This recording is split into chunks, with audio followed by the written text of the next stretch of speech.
What is going on, Colts Nation? Welcome back to another episode of Bring the Juice.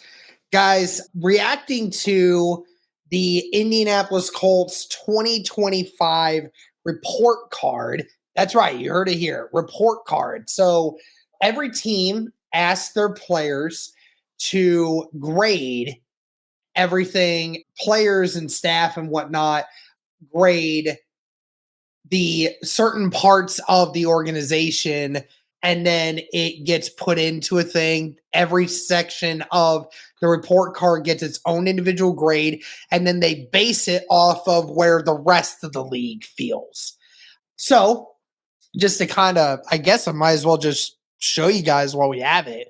So you got a couple different categories here. So treatment of families is the first thing. That's a B minus. So you hear treatment of families, you hear of, communication with families of players and staff to make sure that, accommodations are made. They're taken care of during games, after the games, all that kind of stuff, anything that they could get involved with. So B minus, so they're kind of right in the middle of everything there. Food and dining area was graded as a C, which is actually the second lowest thing on this for them. So that's like food and dining area for players and other things in the clubhouses. So that's another thing.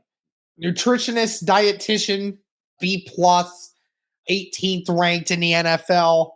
The locker room is graded as a B, which is the 14th in the league. Training room is labeled as a B as well. That is labeled as 13th in the NFL. Training staff is at a B, which is 15th. And then weight room is put at a B minus, which is at 23rd in the league. Strength coaches as an A minus, which keeps them at 14th in the league.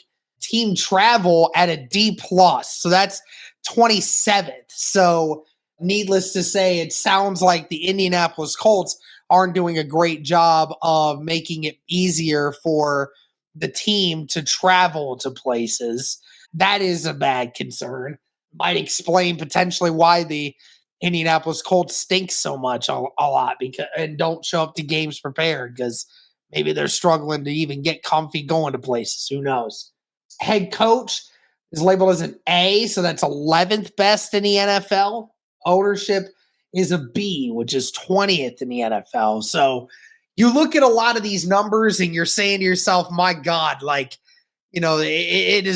it's not looking very good for the Indianapolis Colts. And you'd be right. I mean, they're pretty much mid everything. They're actually 19th overall in best report cards around the NFL. So needless to say, the Indianapolis Colts organization is not looked upon very well in a well-deserved manner here by its players and staff and the organization. So definitely some bad stuff to look at. Some good stuff to look at. Like I said, the strength coaches being an A minus. Head coach, apparently everyone seems to really love Shane Steichen. If you're giving him an A, obviously the players are very well into who Steichen is. So obviously players really enjoying him. But outside of that, you got a few more concerning aspects rather than helpful aspects. So obviously the food and dining area being bad, weight room being only a B minus, the travel being 27th, that's atrocious. And obviously ownership being at 20th. So, obviously there's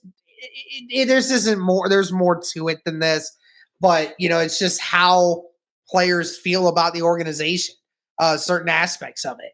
And obviously organizations should thrive to want to make this as good as possible for its players and its staff. But obviously, when it comes to the minds of the players and coaches here, there's some work to be done. So that's really going to do it for this one, guys. I was just, kind of talking about, again, how we all look at it and say that the Indianapolis Colts, need to do better, from an organizational standpoint, not just on the field, but inside the building as well. I will say we were 22nd out of 32 teams last year, but this year we're 19. So it did up a little bit, but still some work to be done. But that's going to do it for this one, guys. Let me know your thoughts on the 2025 Indianapolis Colts NFL report card. But that'll do it for this one. Thank you so much. And as always, go Colts.